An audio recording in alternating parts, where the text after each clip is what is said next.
ਅੱਜ ਦੀ ਕਿਤਾਬ ਹੈ ਸਾਡੇ ਕੋਲ ਤੀਜੇ ਪੰਜਾਬ ਦੀਆਂ ਕਹਾਣੀਆਂ, ਜਿਹਦੇ ਤਰਤੀਬਕਾਰ ਨੇ ਜਮੀਲ ਅਹਿਮਦ ਪਾਲ ਹੋਰੀ। ਇਹ ਜੂਨ 2014 ਨੂੰ ਪਹਿਲੀ ਵਾਰੀ ਛਾਪੀ ਗਈ, ਜਿਹਦਾ ਟਾਈਟਲ ਤੌਸੀਫ ਰਜ਼ਾ ਹੋਰਾਂ ਨੇ ਬਣਾਇਆ। ਇਹ ਮਸੂਦ ਖੱਦਰ-ਪੋਸ਼ ਟਰਸਟ 6 ਦਿਆਲ ਸਿੰਘ ਮੈਨਸ਼ਨ ਦੀ ਮਾਲ ਲਾਹੌਰ ਤੋਂ ਛਾਪੀ ਗਈ ਹੈ। ਉਸ ਦਾ ਟਾਈਟਲ ਤੁਹਾਡੇ ਸਾਹਮਣੇ। ਇਹਦੇ ਵਿੱਚ ਪਾਲ ਸਾਹਿਬ ਨੇ ਉਹ ਕਹਾਣੀਆਂ ਚੁੱਕੀਆਂ ਨੇ ਜਿਹੜੀਆਂ ਪੂਰੇ ਪੰਜਾਬ ਦੀ ਨੁਮਾਇੰਦਗੀ ਕਰਦੀਆਂ ਨੇ, ਖਾਸ ਕਰ ਉਸ ਪੰਜਾਬ ਦੀ ਜਿਹੜਾ ਪੂਰੀ ਦੁਨੀਆ ਵਿੱਚ ਖਿਲਰਿਆ ਹੋਇਆ ਹੈ।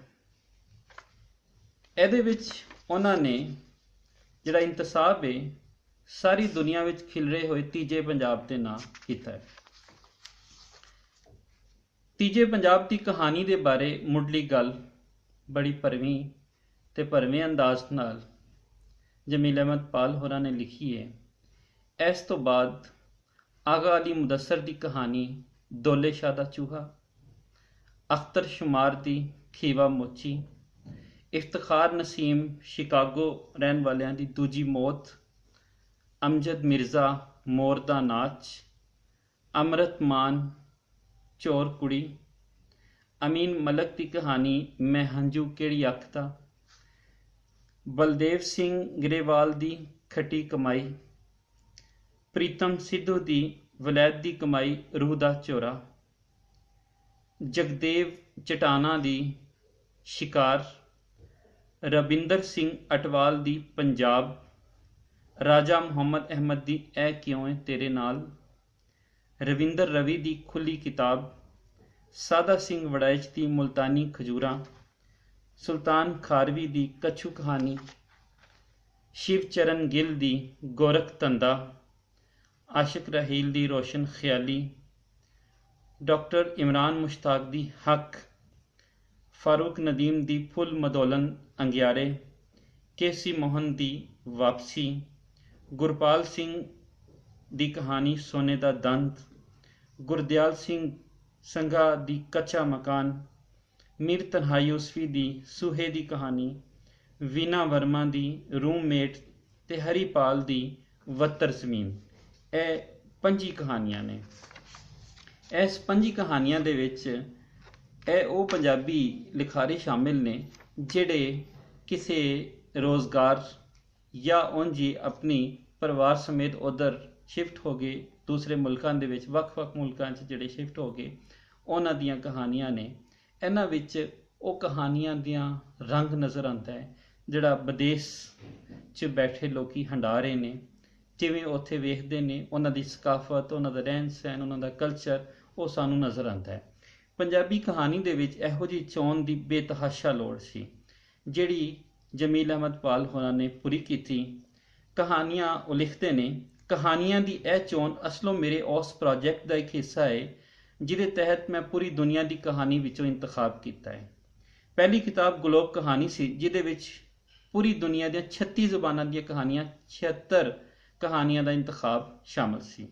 ਮੈਂ ਉਸ ਇੰਤਖਾਬ ਵਿੱਚ ਪੰਜਾਬੀ ਕਹਾਣੀ ਨੂੰ ਸ਼ਾਮਲ ਨਹੀਂ ਸੀ ਕੀਤਾ, ਕਿਉਂ ਜੇ ਨਿਰਾ 2-4 ਕਹਾਣੀਆਂ ਦਾ ਇੰਤਖਾਬ ਦੇਣਾ ਇਨਸਾਫ ਨਹੀਂ ਸੀ ਲੱਗਦਾ, ਤੇ ਇਹ ਕੀਤਾ ਕਿ ਪੂਰੀ ਦੁਨੀਆ ਤੋਂ ਕਹਾਣੀਆਂ ਦੇ ਇੱਕ ਮਜਮੂਏ ਦੇ ਬਾਅਦ ਪੰਜਾਬੀ ਕਹਾਣੀ ਦੇ 3 ਮਜਮੂਏ ਤਰਤੀਬ ਦਿੱਤੇ ਜਾਣ।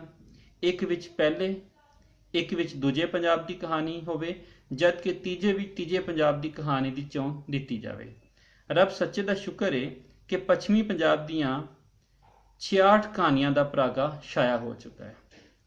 ਦੂਜੇ ਪੰਜਾਬ ਦੀ ਕਹਾਣੀ ਦਾ ਪਰਾਗਾ ਤਰਤੀਬ ਹੇਠ ਹੈ, ਜਦ ਕਿ ਤੀਜੇ ਪੰਜਾਬ ਦੀ ਕਹਾਣੀ ਦਾ ਪਰਾਗਾ ਤੁਹਾਡੇ ਹੱਥਾਂ ਵਿੱਚ ਹੈ।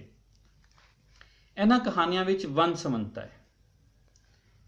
ਇਹ ਜਿਹੜੀ ਨੁਮਾਇੰਦਾ ਕਹਾਣੀਆਂ ਨੇ ਪੂਰੇ ਪੰਜਾਬ, ਤੀਜੇ ਪੰਜਾਬ ਦੇ ਵਿੱਚ ਖਿਲਰੇ ਹੋਏ ਲਿਖਾਰੀਆਂ ਦੀਆਂ, ਉਹ ਕਹਾਣੀਆਂ ਪੜ੍ਹਨ ਦੇ ਨਾਲ ਤਾਲੁਕ ਰੱਖਦੀਆਂ ਨੇ। ਇਹਦੇ ਨਾਲ ਜਿੱਥੇ ਅਜੋਕਾ ਸ਼ੌਰ ਲੱਭਦਾ ਹੈ, ਉੱਥੇ ਕਹਾਣੀ ਦੀ ਤਕਨੀਕ 'ਤੇ ਵੀ ਨਵੇਂ-ਨਵੇਂ ਤਜਰਬੇ ਮਿਲਦੇ ਨੇ।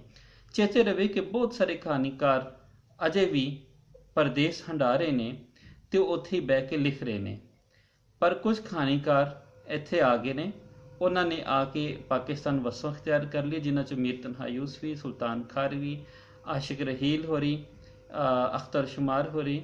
ਆਸ਼ਿਕ ਰਹੀਲ ਹੋਰੀ ਜਿਹੜੇ ਨੇ ਉਹ ਛੁੱਟੀਆਂ ਗੁਜ਼ਾਰਨ ਚਲੇ ਜਾਂਦੇ ਨੇ, ਫਿਰ ਗਰਮੀਆਂ ਤੋਂ ਬਾਅਦ ਇੱਥੇ ਆ ਜਾਂਦੇ ਨੇ।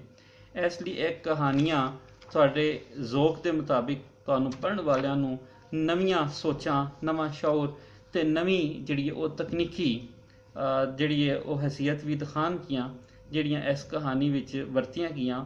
ਉਮੀਦ ਕਰਨਾ ਵਾਂ ਕਿ ਤੁਹਾਨੂੰ ਇਹ ਕਿਤਾਬ ਉਸੇ ਤਰ੍ਹਾਂ ਹੀ ਪਸੰਦ ਆਏਗੀ ਜਿਸ ਤਰ੍ਹਾਂ ਕਿਸੇ ਇੱਕ ਚੰਗੇ ਕਹਾਣੀਕਾਰ ਨੂੰ ਤਕਨੀਕੀ ਲਿਹਾਜ਼ ਨਾਲ ਵਧੀਆ ਕਹਾਣੀਆਂ ਪਸੰਦ ਆਉਂਦੀਆਂ ਨੇ। ਕਿਤਾਬ ਦੇ ਕੁੱਲ ਸਫ਼ੇ 176 ਨੇ, ਮੁੱਲ 300 ਰੁਪਇਆ ਹੈ। ਟਾਈਟਲ ਤੌਸੀਫ ਰਜ਼ਾ ਹੋਰਾਂ ਨੇ ਬੜਾ ਸੋਹਣਾ ਟਾਈਟਲ ਬਣਾਇਆ, ਜਿਹਦੇ ਵਿੱਚ ਪੂਰਾ ਪੰਜਾਬ ਨਜ਼ਰ ਆ ਰਿਹਾ ਹੈ। ਇਹਦੇ ਨਾਲ ਨਾਲ ਇਹ ਚੇਤੇ ਰਵੇ ਕਿ ਬੜੇ ਸੋਹਣੇ ਪੇਜ ਦੇ ਉੱਤੇ ਛਾਪੀ ਗਈ ਹੈ ਅਤੇ ਮਸੂਦ ਖੱਦਰਪੋਸ਼ ਟਰਸਟ ਹੋਰਾਂ ਨੇ ਆਪਣੀ ਰਵਾਇਤ ਮੁਜਬ ਇੱਕ ਚੰਗਾ ਜਿਹੜਾ ਹੈ ਉਹ ਕੰਮ ਸਾਹਮਣੇ ਲਿਆਂਦਾ ਹੈ। ਉਮੀਦ ਕਰਦੇ ਹਾਂ ਕਿ ਤੁਹਾਨੂੰ ਇਹ ਕਿਤਾਬ ਪਸੰਦ ਆਏਗੀ।